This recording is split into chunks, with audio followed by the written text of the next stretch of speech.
Subscribe to my channel and press on bell icon for more videos. Hello friends, today I am going to show installation of Pixel ROM that is based on Android Oreo 8.1.0. For this, go to TWRP mode. And now friends, go to install and choose Pixel ROM.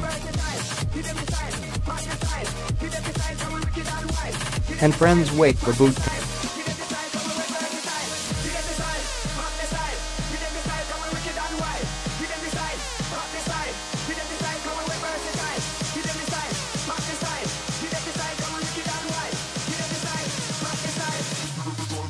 Tab on reboot. And friends, wait for boot complete. It take about 5 minutes, so don't be panicked.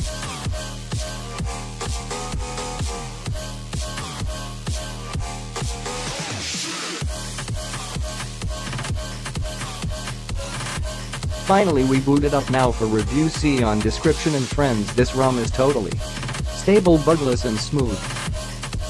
So guys, hope enjoyed this video. If you like this video, then please tap on thumb up button and subscribe to my channel. Thanks for watching guys, see you in next review video.